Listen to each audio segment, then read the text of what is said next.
ভারতের হায়দ্রাবাদে চলছে সুপারস্টার শাকিব খান অভিনীত তুফান সিনেমার শুটিং। আজকে থেকে সেই জায়গায় তুফান সিনেমার বর্তমান অ্যাকশনের শুটিং চলছে বলে জানা গিয়েছে। ভিউয়ার্স, বিস্তারিত বিষয় জানতে হলে অবশ্যই ভিডিওতে একটি লাইক দিয়ে সম্পূর্ণ দেখার অনুরোধ রইল।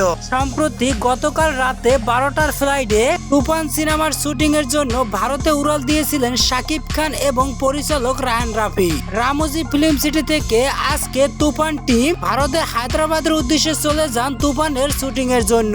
আজকে সে জায়গায় পুরোদমে শুটিং চলছে তুফান সিনেমার। গুঞ্জন অনুযায়ী তুফান সিনেমায় শাকিব খানের দুইটি আলাদা আলাদা টাইমলাইন দেখা যাবে। একটি হলো 90 দশক আর একটি হলো বর্তমান। 90 দশকের শুটিং হয়েছিল রামোজি ফিল্ম সিটিতে এবং শাকিব খানের তুফান সিনেমার বর্তমান অ্যাকশনের শুটিং হবে হায়দ্রাবাদ সহ ভারতের বিভিন্ন শহরে।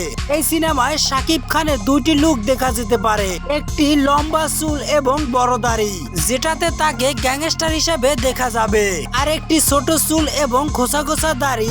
এই চরিত্রতে সম্ভবত পুলিশ হতে যাচ্ছেন শাকিব খান। শাকিব খানের সাথে শাকিব খানের ফাইট হতে পারে তুফান সিনেমায়।